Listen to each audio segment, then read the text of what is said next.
Top quality और consistent performance के लिए सिर्फ सिल्वर पंप नाम याद रखना।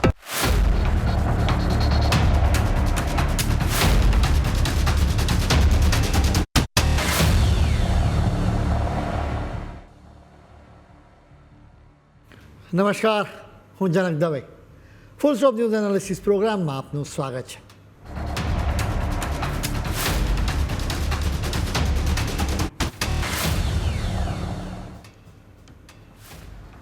કોંગ્રેસ, ડીએમકે, સમાજવાદી અને તૃણમૂલ કોંગ્રેસને સનાતન ધર્મથી ભારે સૂગ છે.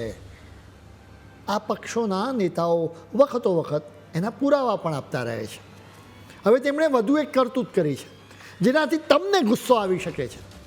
અમે તમને કહીશું કે આંખોને લાલ કરો, મુઠ્ઠીઓ વાળી લો અને પ્રચંડ વિરોધ કરવા માટે પોતાની જાતને તૈયાર કરો, કેમ કે સનાતન ધર્મનો નાશ કરવા માટે વધુ એક કાવતરું રચવામાં આવ્યું છે. ઓલરેડી બહુ મોડું થઈ ગયું છે.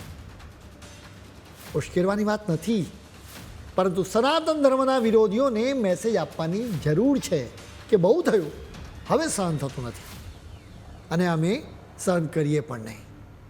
આ વખતે તો કોંગ્રેસ અને એના સાથી પક્ષોના નેતાઓએ ભારે હદ કરી છે.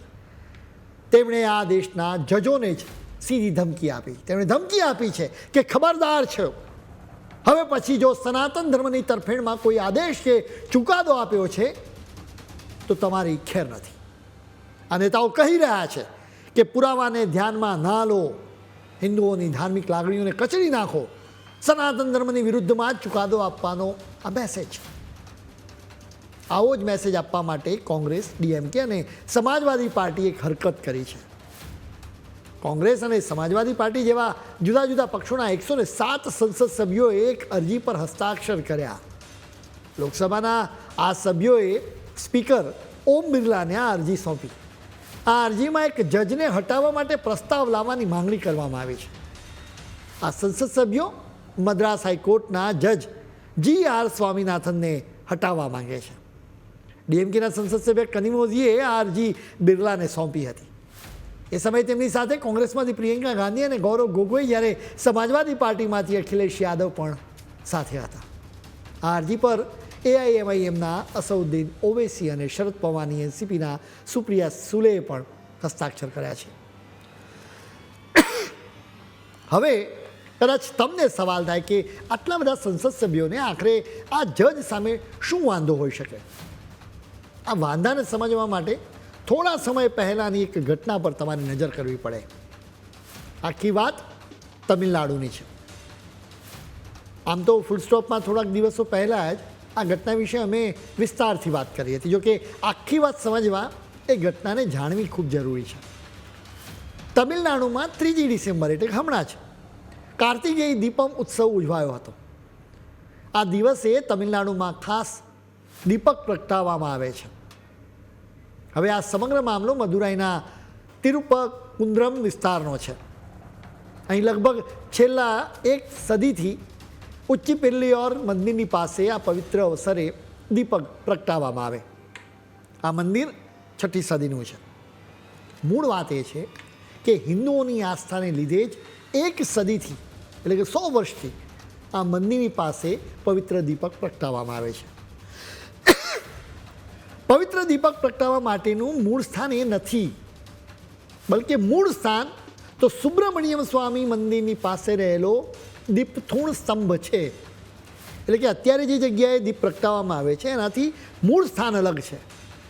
હવે સુબ્રમણ્યમ મંદિર એક પહાડની ટોચ પર આવેલું છે, જ્યાં જતાં અડધા રસ્તે ઉચ્ચીપિલ્લૈયાર મંદિર આવેલું છે. હવે મૂળ સવાલ એ પર આવે કે 100 વર્ષથી સુબ્રમણ્યમ સ્વામી મંદિરના બદલે ઉચ્ચીપિલ્લૈયાર મંદિરની પાસે કેમ દીપક પ્રગટાવવામાં આવે છે? એનું કારણ સાંપ્રદાયિક તણાવ છે. દીપતૂણ સ્તંભ 14મી સદીની એક દરગાહની નજીક આવેલો છે. અહીં સુલતાન સિંદંકર બાદશાહની મઝાર પણ છે. એટલે પહેલાં અંગ્રેજો અને પછી આઝાદી પછીની રાજ્ય સરકારોને લાગ્યું કે દરગાહની પાસે રહેલા દીપતૂણ સ્તંભમાં પવિત્ર દીપક પ્રગટાવવામાં આવશે તો મુસલમાનો નારાજ થઈ જશે. એટલે ત્યાં પવિત્ર દીપક પ્રગટાવવાની પરંપરા બંધ કરવામાં આવી. જેના પછી ઉચ્ચીપિલ્લૈયાર મંદિરની પાસે પવિત્ર દીપક પ્રગટાવવાની નવી પરંપરા શરૂ થઈ. હવે કેટલાક લોકો દીપતુણ સ્તંભમાં જ પવિત્ર દીપક પ્રગટાવવાની મંજૂરી માટે મદ્રાસ હાઈકોર્ટમાં ગયા. 1 ડિસેમ્બરે હાઈકોર્ટના સિંગલ જજે આદેશ આપ્યો કે દીપતુણ સ્તંભમાં જ પવિત્ર દીપક પ્રગટાવવામાં આવે. જજે અરજી કરનારા રમા રવિકુમારને બીજા 10 લોકોની સાથે દીપતુણ સ્તંભમાં પવિત્ર દીપક પ્રગટાવવા માટે મંજૂરી આપી.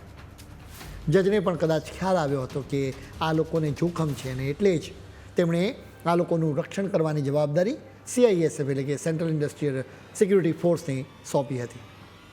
રાજ્ય સરકારે હાઈકોર્ટના આદેશની વિરુદ્ધ સુપ્રીમ કોર્ટમાં અરજી કરી.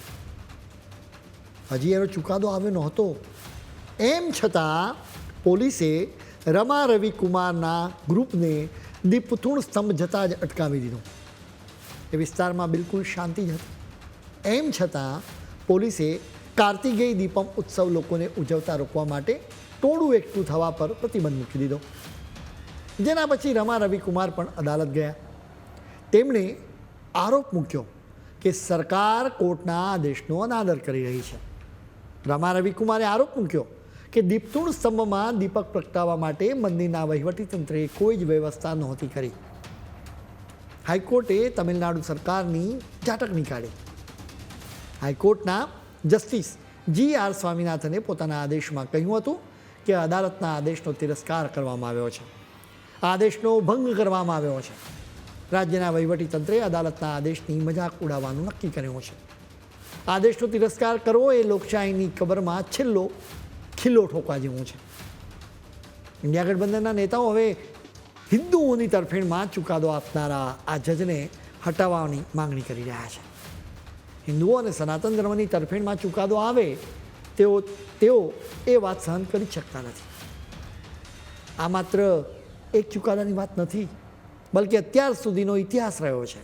તેઓ સુપ્રીમ કોર્ટના ચુકાદા બાબતે સિલેક્ટિવ રિએક્શન આપે, તેમને માફક આવે એવા ચુકાદાને વધાવે, પરંતુ માફક ન આવે તો એનો વિરોધ કરવાનો. આ રીતે તેઓ ભારતની લોકશાહીના પાયાને જ નબળા કરી રહ્યા છે. અમને સમજાતું નથી કે એક જજે હિન્દુઓને તેમનો પવિત્ર દીપક પ્રગટાવવા માટે મંજૂરી આપી તો એનાથી આ લોકોને આટલો બધો વિરોધ અથવા વાંધો કેમ છે? આપણા દેશમાં ન્યાયતંત્ર બંધારણનું રક્ષક છે, જોકે એને જ નિશાન બનાવવામાં આવે છે. આ લોકો જજ GR સ્વામિનાથનને હટાવવા માટે મહાભિયોગની પ્રક્રિયા ઈચ્છે છે. હકીકત એ છે કે આઝાદ ભારતના ઇતિહાસમાં આજ દિન સુધી એક પણ જજની વિરુદ્ધ મહાભિયોગની પ્રક્રિયા પૂરી થઈ શકી નથી. GR સ્વામિનાથનને હટાવવાની માંગણી કરનારા સંસદ સભ્યોને પણ ખ્યાલ છે કે મહાભિયોગની પ્રક્રિયા સરળ નથી. એમ છતાં તેઓ વોટ બેંકની રાજનીતિ રમી રહ્યા છે. આ 107 સંસદ સભ્યો આ જજને હટાવવા ઈચ્છે છે, ત્યારે એના માટેની મહાભિયોગની પ્રક્રિયા પર એક નજર કરવી જોઈએ. કલમ 124(4) મુજબ કોઈ જજને માત્ર ખરાબ આચરણ અને અસક્ષમતાના આધારે જ હટાવી શકાય છે. ન્યાયતંત્ર સ્વતંત્ર રીતે કામ કરી શકે એના માટે મહાભિયોગ માટેની પ્રક્રિયા ઉચ્ચ સ્તરીય રાખવામાં આવી છે. સુપ્રીમ કોર્ટના કોઈ જજને હટાવવા હોય તો એના માટે કેટલાક માપદંડો છે, જેમ કે સંસદના બંને ગૃહોમાં એના પર ચર્ચા થવી જોઈએ. એટલું નહીં, આ ચર્ચા બાદ મહાભિયોગ પ્રસ્તાવને ગૃહના કુલ સભ્યોમાંથી ઓછામાં ઓછા 2/3 સભ્યોનું સમર્થન પણ હોવું જોઈએ, જેના પછી રાષ્ટ્રપતિએ પ્રસ્તાવ પર મંજૂરીની મહોર મારે છે. હજી પણ બીજી કેટલીક શરતો છે, જેમ કે જે સેશનમાં પ્રસ્તાવ લાવવામાં આવ્યો હોય એ જ સેશનમાં એને પસાર કરાવવો જરૂરી છે. એટલે કે જો સંસદના ઉનાળુ સત્રમાં પ્રસ્તાવ લાવવામાં આવ્યો હોય તો એને ચોમાસા સત્રમાં પસાર ન કરી શકાય. જજની વિરુદ્ધ મહાભિયોગ ચલાવવા માટેની પ્રક્રિયા ન્યાયાધીશ તપાસ કાયદા 1968 હેઠળ પણ નક્કી કરવામાં આવી છે. આ કાયદાની કલમ 3 હેઠળ મહાભિયોગ પ્રસ્તાવ લાવવા માટે લોકસભાના ઓછામાં ઓછા 100 સભ્યો, જ્યારે રાજ્યસભાના ઓછામાં ઓછા 50 સભ્યોનું સમર્થન હોવું જરૂરી છે. આખી પ્રક્રિયા શરૂ કરવા માટે રીતસર સભ્યોની સહી લઈને સમર્થન પુરવાર કરવું પડે છે. એક વખત પ્રસ્તાવ રજૂ કરવામાં આવે એટલે લોકસભા અને રાજ્યસભાના અધ્યક્ષ તપાસ માટે 3 સભ્યોની એક કમિટીની રચના કરે. ચીફ જસ્ટિસ ઓફ ઇન્ડિયા કે સુપ્રીમ કોર્ટના જજ આ કમિટીના અધ્યક્ષ હોય. ઉપરાંત આ કમિટીમાં કોઈ હાઈકોર્ટના ચીફ જસ્ટિસને પણ સામેલ કરી શકાય છે. કાયદાકીય બાબતોના પ્રતિષ્ઠિત નિષ્ણાતની આ કમિટીના 3જા મેમ્બર તરીકે પસંદગી કરવામાં આવે છે. આ કમિટીની પાસે તપાસની પ્રક્રિયા નક્કી કરવાનો, પુરાવા માંગવાનો અને સાક્ષીઓના નિવેદન મેળવવાનો પણ અધિકાર હોય છે. માની લઈએ કે કોઈ જજના માનસિક આરોગ્યની સામે સવાલ ઉઠાવવામાં આવ્યા હોય તો કમિટી એ જજનો મેડિકલ ટેસ્ટ પણ કરાવે છે. આ કમિટી તપાસ પૂરી કર્યા બાદ લોકસભા અને રાજ્યસભાના અધ્યક્ષને પોતાનો રિપોર્ટ સોંપે છે. આ રિપોર્ટને સંસદમાં રજૂ કરવામાં આવે. જો તપાસ રિપોર્ટમાં ખ્યાલ આવે કે જજ પર મૂકવામાં આવેલા આરોપો ખોટા છે તો ત્યાં જ કેસ પર ફૂલ સ્ટોપ મુકાઈ જાય. જો આરોપ સાચા હોવાનો પુરવાર થાય તો સંસદ તપાસ કમિટીનો રિપોર્ટ સ્વીકાર કરે છે, જેના પછી એના પર વધુ કાર્યવાહી થાય છે. ઇન્ડિયા ગઠબંધનના નેતાઓ આટલી લાંબી પ્રક્રિયા હાથ ધરવા માંગે છે, એ પણ હિન્દુ તરફી એક ચુકાદો આપવા બદલ. આ કેસમાં દરગાહ સંભાળતા લોકોને વાંધો નથી, કેમ કે માત્ર એક દીપક પ્રગટાવવાની અહીં વાત છે. આ કેસથી કોંગ્રેસ અને એના સાથી પક્ષોની માનસિકતા છતી થઈ જાય છે. આ લોકોએ ક્યારેય હિન્દુઓની તકલીફો સમજી જ નથી, બલકે એને વધારવાનું જ કામ કર્યું છે. તેઓ આજ દિન સુધી હિન્દુઓ માટે કોર્ટના પગથિયા પણ ચઢ્યા નથી. તેઓ અયોધ્યામાં રામ મંદિર નિર્માણનો વિરોધ કરનારાઓને સપોર્ટ આપતા હતા.